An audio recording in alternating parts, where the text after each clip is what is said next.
সাংসারিক প্রয়োজনীয় খরচাদি করার পরে 1 বছর ঘোরার পরেও যদি এই নেশাটা বলবৎ থাকে তবে যাকাত ওয়াজিব হবে। কিন্তু সদকায়ের ভিতরে যেতে বিষয়টা এরকম না। সদকায়ের ভিতরে বিষয়টা হচ্ছে মনে করেন রূপার বলি যদি আমরা হিসাব করি 13 লক্ষ টাকা, বলা হয় আপনার টাকা পয়সা ঘর বাড়ি এ টু জেড হিসাব করলে কার 13 লক্ষ টাকা হবে না? হবে কিনা? সবগুলো হবে। এবার মনে করেন এটা আমার কাছে 13 লক্ষ টাকা আছে, এটা 1 বছর ঘোরা শর্ত। 1 বছর ঘুরে আসবে তারপর 13 লক্ষ বলবৎ থাকবে তবেই সদকার ভিতর ওয়াজিব হবে, বিষয়টা এরকম না। বরং সদকার ভিতর ঈদুল ফিতরের সময় সুবহ সাদিক হওয়ার সাথে সাথে যাদের ক্ষেত্রে নিসাব পরিমাণ কত লাখ টাকা বিদ্যমান থাকবে তার উপরে সদকার ভিতর কি হয়ে যায়? ওয়াজিব হয়ে যায়। সেজন্য পরিপূর্ণ বছর ঘুরে আসা কিনা শর্ত না। আর এই শর্তটা না থাকার কারণে বলতে গেলে 100% এর মধ্যে 80% লোকের উপর আছে সদকার ভিতর কি হয়েছে? ওয়াজিব হয়েছে। বিষয়টা আপনাদের বুঝাইতে পারছি? আলহামদুলিল্লাহ।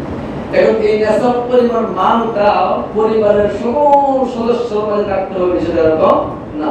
পরিবারের করতে হবে আমি বাবা, আমার উপর নিসাব পরিমাণ মাল আছে, সুতরাং স্ত্রী সদকার ভিতর দেওয়ার দায়িত্ব আমার, ছেলের দায়িত্ব আমার, মেয়ের দায়িত্ব আমার, আমার অধীনস্থ যারা আছে সকলের পক্ষ থেকে সদকার ভিতর দেওয়ার দায়িত্ব কার?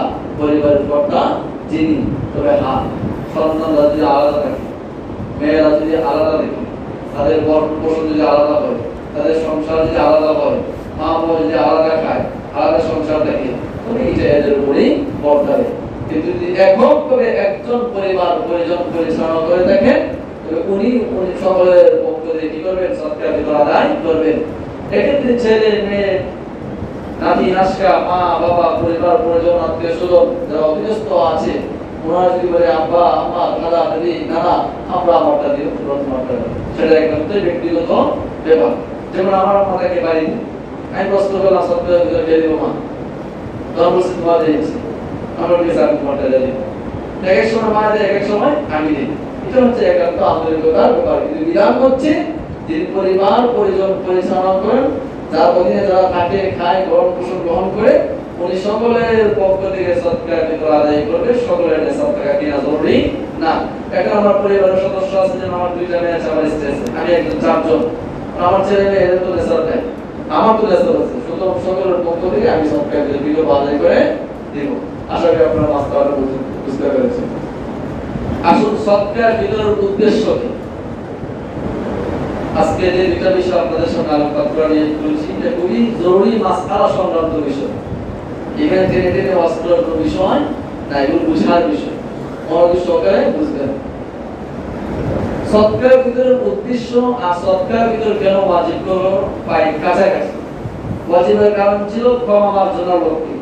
রমজানে রোজা থাকা অবস্থায় অনিচ্ছাবশত যেগুলো কল্পনাও করি নাই এ জাতীয় অশুভ কাজ যা আমাদের দ্বারা প্রকাশিত হয়েছিল, গুনাহে সাগীরা, গুনাহে কাবীরা, মিথ্যা, শাকার, বিপদ, পরনিন্দা, চুগলখড়ি, এর দ্বারা যে ঘাটতি হয়েছিল এই ঘাটতির ক্ষতিপূরণ করার জন্যই আল্লাহ মূলত আমাদেরকে সদকার ভিতর কি করেছেন? খরচ করেছেন। আর সদকার ভিতরের উদ্দেশ্য আমরা সামাজিকভাবে যে একটা ধারণা করে থাকি যে কি গরিবদের মাঝে এই ফিতরার টাকাটা বিলীন করে দিলে ওরাও আমাদের সাথে ঈদের আনন্দে শরীক হতে পারবে, ঈদের খুশিতে শরীক হতে পারবে। এই জন্যই সদকার ভিতরটা আমরা দিয়ে থাকি। এটা যদি একটা ভুল একটা ধারণা আমাদের সমাজে আমরা এটা ফিল করে দেখি, এটা মনে করে দেখি, কিন্তু এই ধারণাটা যথার্থই একেবারেই ভুল, নিতান্তই ভুল ধারণা। আমি আবারও বলছি, আমরা মনে করি কি সদকার ভিতরের টাকাটা ঈদের আগে আগে গরিবদের কাছে বিলীন করলে ওরা এই টাকা দিয়া সেবা টেবাই করতে পারবে, গুস্ত আলু গুলা মুরগুলা গ্রহণ করতে পারবে, 2-4টা জামা ক্রয় করতে পারবে, এর দ্বারা আমাদের সাথে ঈদের খুশিতে ওরা শরীক হতে পারবে। আমরা এটা মনে করে থাকি, তাই না? কিন্তু বিষয়টা একেবারেই ভুল ধারণা।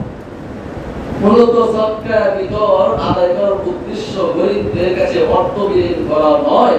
হাদিসের পরিভাষায় বলা হয় কাফারাতুন লিসিয়াম। রোজার মাঝে অনেক ভুল করেছি, এই ভুলের কাফারা স্বরূপ আল্লাহ রাব্বুল আলামিন বলেন যে তুমি যে রোজা রাখছো আমার জন্য আমি বিশ্বাস করি, সাহিহ খেয়েছো আমার জন্য বিশ্বাস করি, তোমার মধ্যে কোনো অরুচি খারাপ নিয়ত ছিল না, কিন্তু দিনের বেলায় অনেক অশুভ কাজ তোমার দ্বারা প্রকাশিত হয়েছে, এর দ্বারা রোজা অনেকটাই ঘাটতি হয়ে গেছে, বাদা কাফারা দাও। আল্লাহ কাফারা দিব কিভাবে? আল্লাহ বলেন কাফারার রাস্তা আমি তোমাকে এটা বলে দিই, গরিবদের মাঝে তোমার ফিতরার অর্থটা বিলীন করে দাও, তাহলে রোজার যে ভুল হয়েছে এই কাফারার বিনিময় স্বরূপ এই ফিতরার টাকাটা প্লাস পয়েন্ট হবে। তাহলে গভীর দৃষ্টিকোণ থেকে লক্ষ্য করলে এই ফিতরার টাকাটা সাদকাতুল ফিতর, যেটাকে যাকাতুল ফিতরাও বলা হয়, এটা যে আমরা গরিবদের মাঝে অর্থটা বিলীন করে থাকি, এটা কি আমাদের জন্য না আমরা গরিবদের জন্য? আমাদের রোজার কাফারা স্বরূপ বিলীন করে।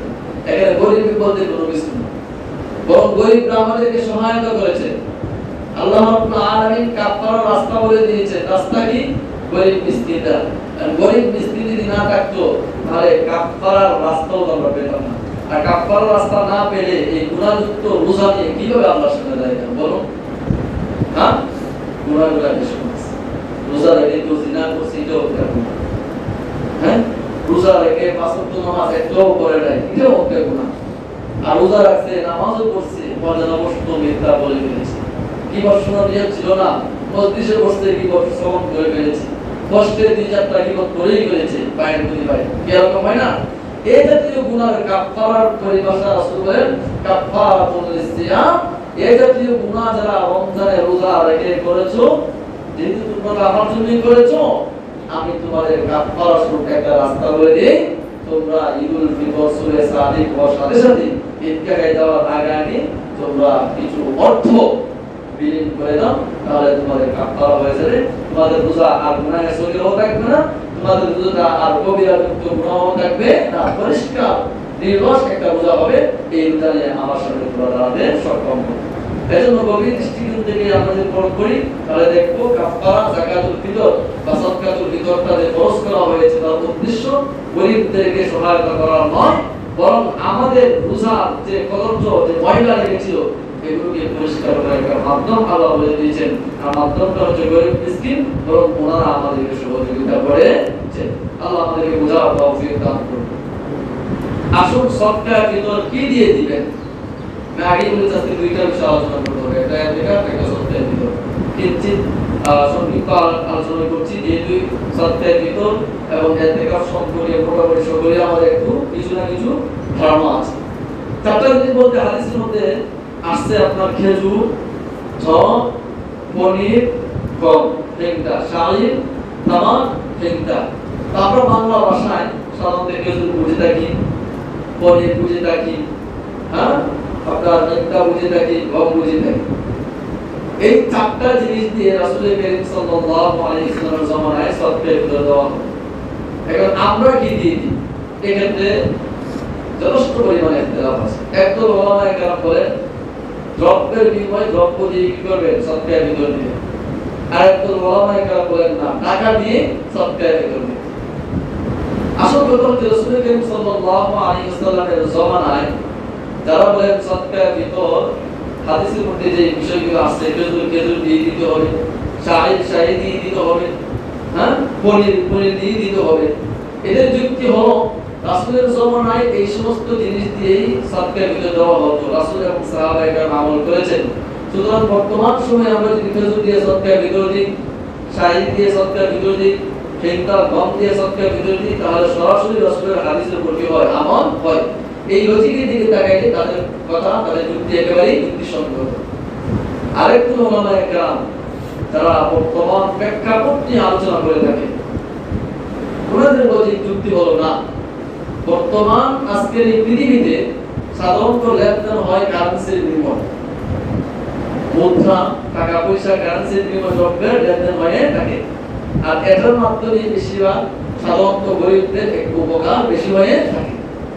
একটি দিকে যদি আমি গরিব পেরিয়ে দিই, এটা সে খাবে, কিন্তু তার চাহিদা মিটবে না।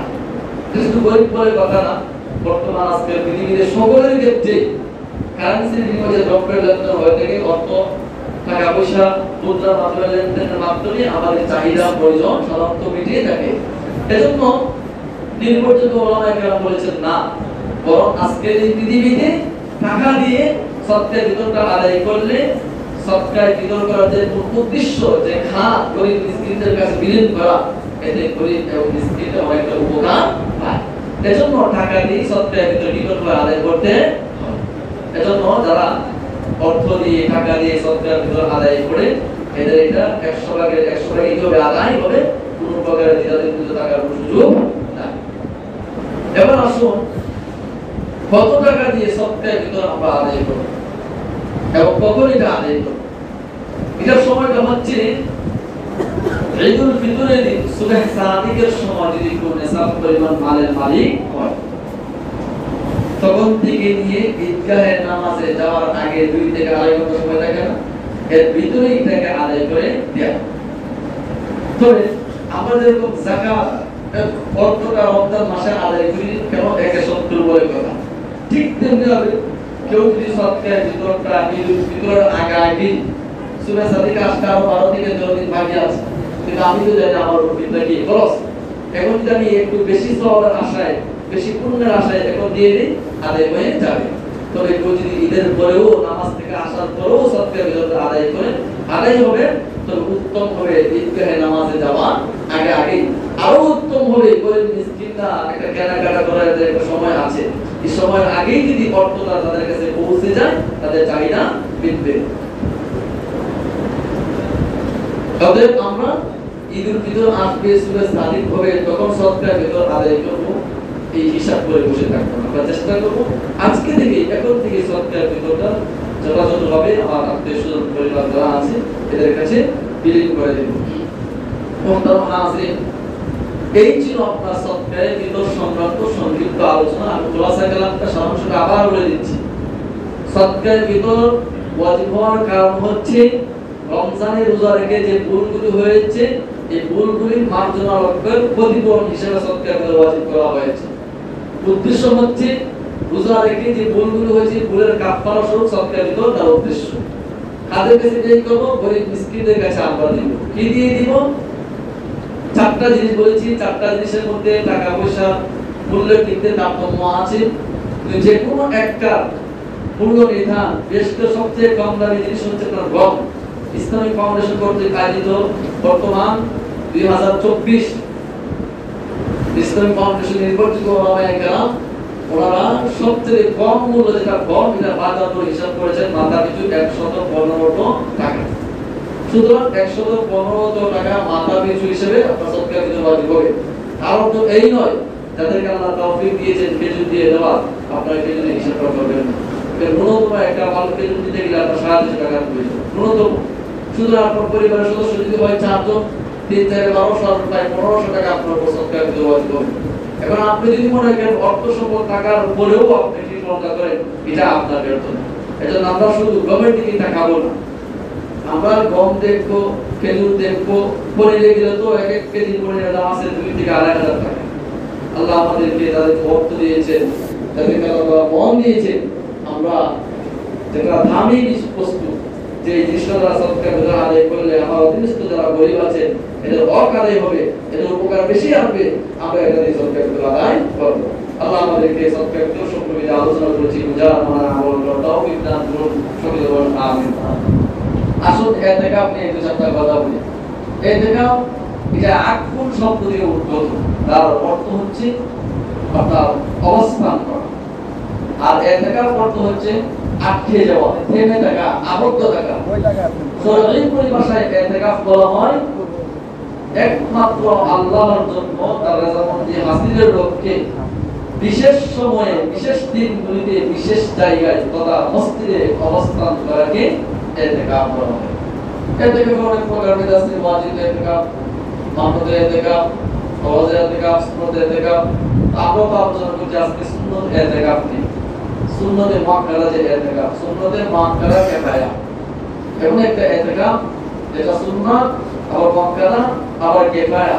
কিফায়া বলা হয় সাধারণত গ্রামের, মহল্লা বা মসজিদ মুক্ত সমাজের যে কোনো একজন যদি এই কাজটা আদায় করে সকলের পক্ষ থেকে এটা আদায় হয়ে যাওয়া, এর নাম কিফায়া। এর নাম কি? কিফায়া। সুতরাং রমজানের যে ইতিকাফটা হয় এটাকে বলা হয় সুন্নতে মুআক্কাদা কিফায়া। সুন্নতে মুআক্কাদা কিফায়া শরীয়তের পরিভাষায় গ্রামের, মহল্লা অথবা মসজিদ মুক্ত সমাজের যে কোনো একজন একমাত্র আল্লাহ রাব্বুল আলামিনের রাজামন্দি হাসিলের লক্ষ্যে বিশেষ দিনগুলি তথা রমজানের শেষ দশকে রমজানে অবস্থান করা, এটাকে বলা হয় ইতিকাফ সুন্নতে মুআক্কাদে কিফায়া। আশা করি আপনারা ইতিকাফটা বুঝতে পেরেছেন। এবার আসুন এই ইতিকাফ সংক্রান্ত কোন দলিল কোরআন ও হাদিসে আছে কি? কোরআনের আলোকে আমরা একটা আয়াত দেখতে পাই, আল্লাহ বলেন তুবাশিরুনা ওয়া আনতুম আকিফুনা ফিল মাসাজিদ, তোমরা যারা মসজিদে ইতিকাফ করো সাবধান, আদু স্ত্রীর সাথে দেখাশোনা অথবা স্ত্রীর সাথে চাহিদা মিটানোর জন্য কোনো কার্যকলাপ করা যাবে না। এই আয়াতি কারিমা থেকে ইশারা আসছে যে ইতিকাফের প্রমাণ পাওয়া যায়। তাছাড়া রাসূলের একাধিক হাদিস রয়েছে।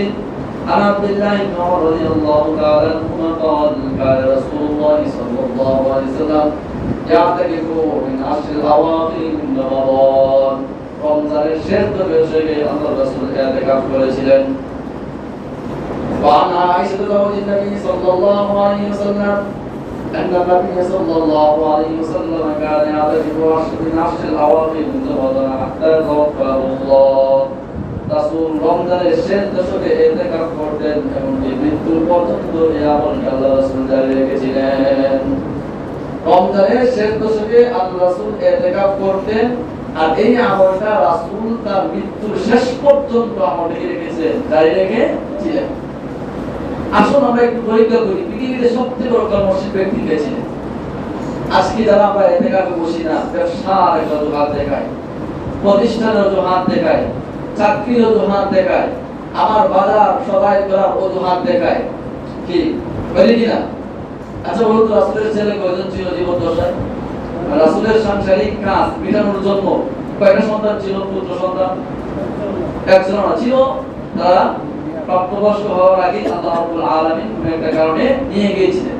তাহলে রাসূলের সাংসারিক কাজ আদায় করার জন্য কোন পুত্র সন্তান ছিল না, ছিল কন্যা সন্তান। তো পর্দাকে আমরা বেশি অবলম্বন করেছিলাম, রাসূলের মেয়েরা করেছিল, তার মানে কর্তৃক ব্যবহার করার সুযোগ নাই। রাসূল ছিলেন সর্বময় একজন কর্মশীল ব্যক্তি, অথচ অত বড় কর্ম যিনি জিহাদ পরিচালনা করেছেন, দাওয়াতের কাজ করেছেন, নবুয়তের দায়িত্ব ছিল, রাষ্ট্র পরিচালনার দায়িত্ব ছিল, বলতে গেলে দুনিয়ার শুরু থেকে যত দায়িত্ব আছে সমস্ত দায়িত্ব ওনার কাঁধে আল্লাহ রাব্বুল আলামিন ন্যস্ত করে দিয়েছিলেন।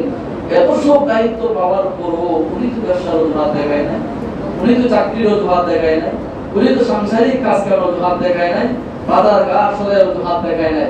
আমি কিভাবে দেখাই? আপনি বসেন না ইতিকাফে, এটা আপনার একান্ত ব্যক্তিগত ব্যাপার। চুপ থাকেন, অযথা ব্যবসার অজুহাত দেখাবে, মিথ্যা কথা বলবে। পৃথিবীতে যারা ইতিকাফ করতেছে কাদের ব্যবসা নাই? আজকে তারপরে কেন্দ্রীয় মসজিদে যায় দেখবেন তিনজন পড়ার জন্য ইতিকাফ বসে। আপনার কি মনে করেন এদের ব্যবসা নাই, এদের পরিবার নাই, এদের সংসার নাই, এদের দুনিয়ার প্রয়োজন নাই? আমাদের আশপাশে সব করে মসজিদে এরকম 10-15 জন বসে, এদের কি দুনিয়ার এদের চাহিদা প্রয়োজন নাই? ছিল। কিন্তু এদের অন্তরে হিম্মত করেছে, আল্লাহ এদের জন্য সহজ করে দিয়েছে, বিরাট এই কাজ আর তাদের সাথে কাজ বলে মনে হয় না। এরা মনে করে ইতিকাফ দেওয়া সবচেয়ে বড় কাজ।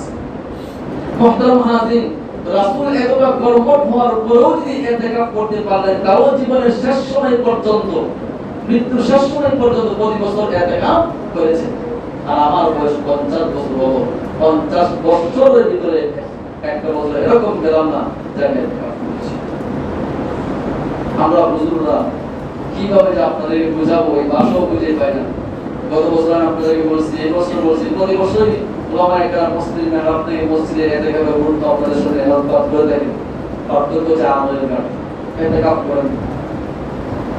ছেলে দেখলাম, ছেলের ঘরে বউ দেখলাম, মেয়ে দেখলাম, মেয়ের ঘরে নাতি দেখলাম, ছেলের ঘরে নাতি দেখলাম, কালো চুল সাদা হলো, কালো দাড়ি সাদা হলো, যৌবনে বাটা পড়লো, চুল ভেঙে গেল, যেন এক পা কবরে পড়ে গেল।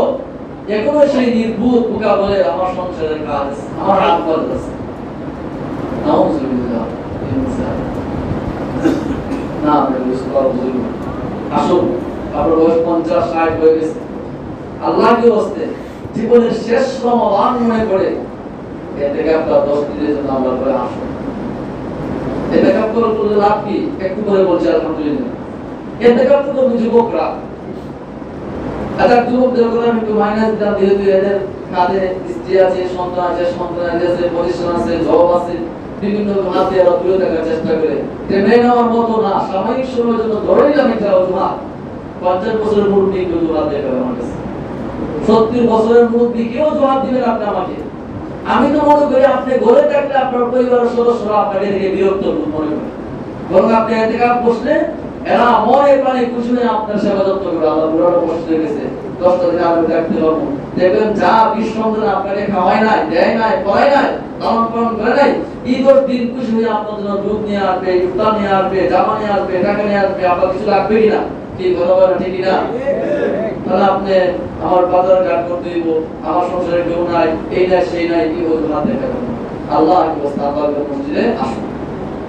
মুহতারাম হাজিরিন, সুম্মা তাওফাহুল্লাহ সুম্মা তাকাফা সাদাহু মিন বাদি ইয়ামানি আশা বলে রাসূলের ইন্তেকালের পরে আমরা যারা সহধর্মী ছিলাম আমরা এই আমলটাকে বিচারে রেখেছিলাম। সুবহানাল্লাহ। এর দ্বারা বোঝা গেল নারীদের ইতিকাফও প্রমাণিত হাদিসের আলোকে। অতএব নারী ইতিকাফ করবে কোথায়? ঘরে যে জায়গাতে সাধারণত নামাজ পড়ে থেকে নির্জন একটা কক্ষ কুটিরে এটাকে ইতিকাফের জন্য বানিয়ে দিবে। পুরুষের মধ্যে এরাও সব পাবে। তবে শর্ত হলো ইতিকাফ অবস্থায় যদি নারীদের অসুস্থ হয়ে আসে তাহলে ইতিকাফ ভেঙে যাবে। এজন্য যে সকল নারীরা মনে করবেন আমার এই 10 দিনের ভিতরে কোনো ধরনের অসুস্থতা আসবে না, হিসাব করেই করবেন। আল্লাহ আমাদেরকে বুঝার তৌফিক দান করুন। মুহতারাম হাজিরিন, এখন যারা ইতিকাফ করবেন এদের 5টা পুরস্কার আছে। কয়টা পুরস্কার আছে? আমি খুব সংক্ষিপ্ত আকারে দ্রুত গতিতে আলোচনা শেষ করার নিয়ত করছি আলহামদুলিল্লাহ। 5টা পুরস্কার। 1 নম্বর পুরস্কার হচ্ছে আপনার লাইলাতুল কদর। সর্বপ্রথম পুরস্কার কি? লাইলাতুল কদর। আল্লাহ রাসূল সাল্লাল্লাহু আলাইহি সাল্লাম রমজানের প্রথম দশকে ইতিকাফ করলেন। জিবরিল আমিন আসলেন, ইয়া রাসূলুল্লাহ, প্রথম দশকে ইতিকাফ কেন করলেন? অবশ্য সবার কথা পাওয়ার আশায়।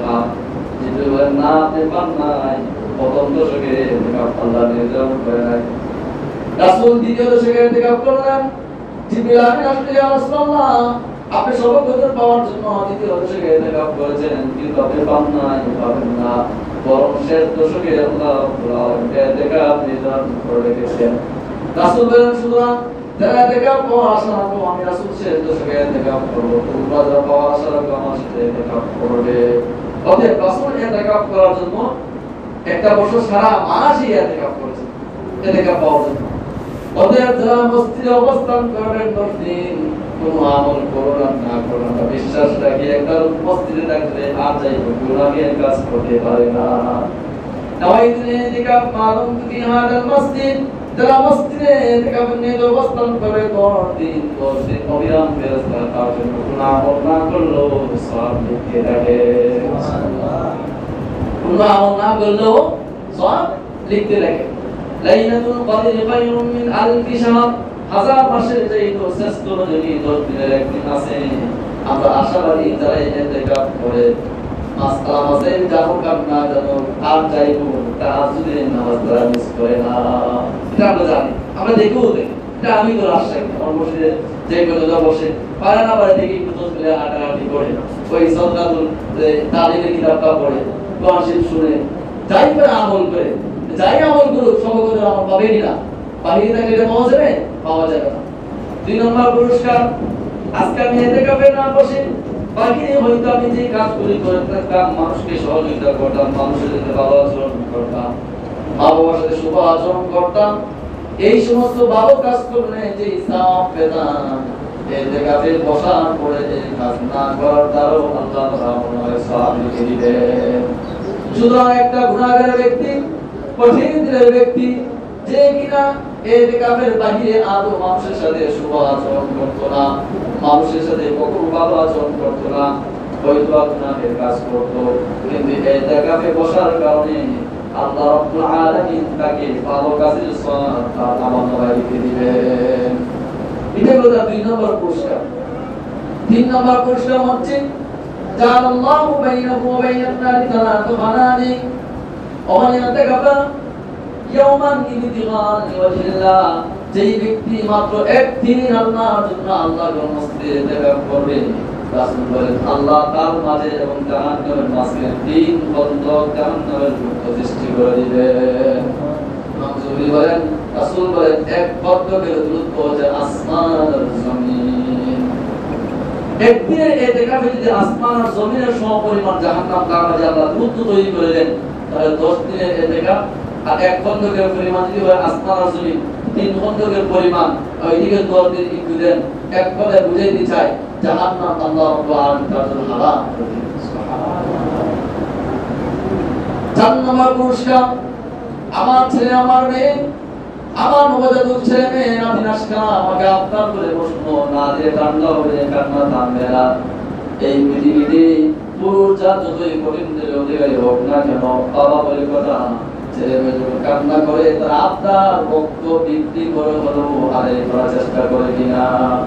আল্লাহ বলেন, যেই বান্দা বান্দি 10 দিনের জন্য এতে মস্তে অবস্থান করলো, প্রতিনিয়ত সে আমার কাছে ক্ষমা যাচ্ছে, মাবুদ গো বুঝি নাই, হুজুরের কথা শুনে ওয়াজ মাহফিল ছেড়ে এতে প্রবেশ করলাম, 1 দিন 2 দিন 3 দিন যাওয়ার পরে অন্তরটা নরম হয়ে গেল। কারণ মসজিদে পরিবেশে আসলে রহমতের ফেরেশতা বেষ্টন করে নেয়, রহমতের ফেরেশতা বেষ্টন করার মাধ্যমে আপনার অন্তরের সাথে আল্লাহর সাথে সম্পর্ক তৈরি হয়ে যায়, চোখে পানি আসে। এবার 10 দিন আপনি আল্লাহর কাছে কান্নাকাটি করলেন, আল্লাহ বলেন তুই এত কান্নাকাটি করলি, এত কিছু চাইলি, তোরা আপনার পূর্ণ না করে পারলাম না, এবং দাদা এতে কামের কারণে তোর জীবনের সমস্ত গুনাহে আল্লাহ সুনিশ্চিত ক্ষমা ঘোষণা করে দিলাম।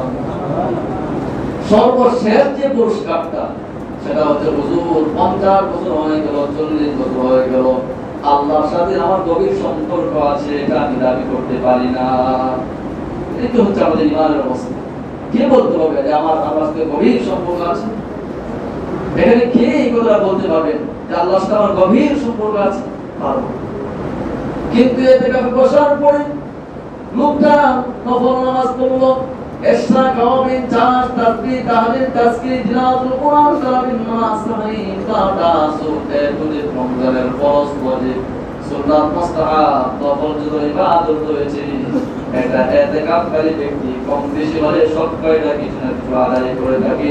এই আদায় করার মাধ্যমে আল্লাহর সাথে তার একটা গভীর সম্পর্ক তৈরি হয়ে যায়। এজন্য লোকের দাবি করতে পারে মাবুদ এই 10টা দিন তোমার সাথে আমার গভীর সম্পর্ক ছিল, যেটাকে তাআল্লুক মাআল্লাহ ওয়ালামাই ময়দানে মাহশরে বিচারের কাঠগড়ে লোকটা বলতে মাবুদ 10টা দিন দুনিয়ার মায়া ছেড়ে জাগতিক সম্পদ পরিহার করে পরিবার পরিজনের মায়া পরিহার করে তোমার মহব্বতে 10টা দিন কারাগারে মসজিদে আবদ্ধ ছিলাম। এই 10টা দিন যদি তোমার জন্য হয়ে গিয়ে এই 10টা দিন মিজানের বদলা এলাকায় তোমার কাছে আবদার করতেছি। মুসলিমরা বলেন এই 10 দিনের মাধ্যমে বান্দার সাথে আল্লাহর গভীর সম্পর্ক তৈরি হয়ে যায়। তা হাসর ময়দান তো বলতে পারবে আল্লাহ 10 দিন ধরে তোমার সাথে একটা গভীর সম্পর্ক ছিল, চাহে তো আল্লাহ এই সম্পর্কের কারণে বান্দাকে ক্ষমা করে দিতে পারেন। এই হচ্ছে 5টা মহা পুরস্কার। আচ্ছা বলুন এতে থেকে না বসলে এই পুরস্কারগুলো পাওয়া যাবে? এই যে ইতিকাফ সংক্রান্ত আলোচনা গুলো করলাম, এই ইতিকাফ করার দরকার আছে না নাই? কথা বলুন আছে কি না? আছে। তা আমাদের মসজিদে ইতিকাফ চলতে হবে। আমাদের মসজিদে অনেকে একটা ভুল মাসআলা মনে করে থাকে যে আমরা অফিসে জব করি, আমরা বিদেশি মানি মানুষ, আমরা এই সমাজের না, আমরা ইতিকাফ করব কেন? না বন্ধুগণ, আপনারা সিলেট, ঢাকা, কুষ্টিয়া, যশোর, কুমিল্লা যেখানে হোক না কেন, আপনি 5 ওয়াক্ত নামাজ পড়েন এই মসজিদে, আপনি সবসময় চলাফেরা করেন এই সমাজে, খাওয়া দাওয়া করেন এই সমাজে, আপনার স্ত্রী সহ ভাড়াটিয়া থাকেন এখানে, 2 মাস 3 মাস করে বাড়িতে যান, বছরের প্রায় সবকটা দিন আমাদের সমাজে বসবাস করেন। এরকম যারা আছেন আপনারা এই সমাজের এই মসজিদের অধীনস্থ, আপনারা এই সমাজভুক্ত, সুতরাং আপনাদের হক, আপনাদের অধিকার, আপনারা এই মসজিদে আমি কি মাসলাটা আপনাদেরকে বুঝাইতে পেরেছি? আমরা এখানে হরক রকমের মানুষ, দেশের বিভিন্ন জায়গায় আমাদের বাড়িঘর, কিন্তু বছরের প্রায় বেশিরভাগ সময় আমরা সময়টা কাটাই এই মেডিকেল রুমে। সুতরাং আপনারা এই মসজিদের সমাজভুক্ত, সুতরাং অবশ্যই আপনারা এই সমাজের অধীনস্থ, আপনারা ইতিকাফ করবেন এই মসজিদে। সুতরাং আপনারাও যদি ইতিকাফ করেন এই সমাজের পক্ষ দিয়ে হক আদায় হয়ে যাবে। সুতরাং এই কথা বলার সুযোগ নাই আমার বাড়ি কুমিল্লা, এটা আমার সমাজ না, আমি বসলে এই মসজিদের হক আদায় হবে না, বিষয়টা এরকম না। যে গ্রহ বাড়াতে এখানে যদি বসে, যে গ্রহ প্রতিষ্ঠানে যারা জব করতেছেন যদি ইতিকাফে বসেন, এই সমাজের পক্ষ দিয়ে হক হয়ে আদায় হয়ে যাবে। তাছাড়াও আলহামদুলিল্লাহ আমরা এখন দেখতে চাই আমাদের এই মসজিদে ইতিকাফ করবে এই জাতীয় লোক এখানে আসেন না? একটু কষ্ট করে হাত তুলবেন, বুঝলাম আমি ইতিকাফ করবো আপনাদের এই মসজিদে দেখতে চাই। একটু কষ্ট করে হাত তুলে এখনই সময়। আর কবে আলহামদুলিল্লাহ আমাদের রোমান ভাই আমাদের মসজিদে ইতিকাফ করবেন, আলহামদুলিল্লাহ আমাদের জনাব ইব্রাহিম শেখ উনি ইতিকাফ করবেন আমাদের মসজিদে আলহামদুলিল্লাহ। আর আমি তো ইতিকাফ না করলেও আছে, ইতিকাফ করলেও আছে, 24 ঘন্টা আমি এখানেই থাকি। এজন্য আরো 2-4 লোক আমরা দেখতে চাই। আরো একদিন সময় আছে, সম্ভবত রোববারে আসরের পরে মাগরিবের আগে আগে আমাদের এই মসজিদে প্রবেশ করতে হবে। এই সময়ের ভিতরে আমরা একটু পরামর্শ করে নিতে পারি। আমি আসলে নাম বলা সমীচীন না, এরপর আমি যাদেরকে মহাব্বত করি এদের সাথে দাবি দেখার 2-4টা কথা বলা যায় কিনা, আপনার কথা বলা যায় কিনা। আমরা জানি আমাদের শুকুর কাকা উমরা করার পর থেকে আলহামদুলিল্লাহ আমাদের মসজিদে সবাই ওনাকে ভালোবাসে, মহাব্বত করে। বিশেষ করে আমি ব্যক্তিগতভাবে, এটা আমার সাথে সম্পর্ক করা ঠিক না, কিন্তু উৎসাহের জন্য বলতেছি, ওনাকে মনে করেন ভালোবাসে। ওনার ছেলে মেয়ে নাতি নাচকা সবই আলাদা। ওনার বয়সও প্রায় 70-80-60 কাছাকাছি হয়ে গেছে। এজন্য আমি চাচ্ছি আপনারা সকলেই আমার পক্ষ থেকে কোনো যদি ওনার কাছে দাওয়াতটা মেসেজটা পৌঁছাই দিবেন, উনি যাতে আমাদের আল্লাহর মসজিদে ইতিকাফ করেন। ওনার খেদমতের যা কিছু প্রয়োজন আমি আমার মসজিদের মুয়াজ্জিন এককভাবে দাঁড়িয়ে থাকবো ইনশাআল্লাহ। আশা করি আমাদের শুরু কাকা আমাদের মসজিদে ইতিকাফ করবেন, আপনারা আছেন ইনশাআল্লাহ।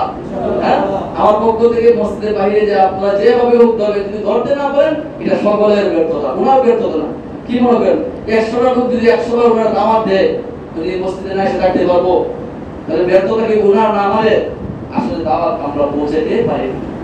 মুহতারাম হাজিরিন, যারা ইতিকাফ মসজিদে করবেন এদের করণীয় কি? এদের করণীয় অনেকগুলো আমল আছে, অনেকগুলো মাসআলা আছে। আমার কাছে তো আপনারা পরবর্তীতে জেনে নেবেন, আমি আপনাদের সাথে আলোচনা করব।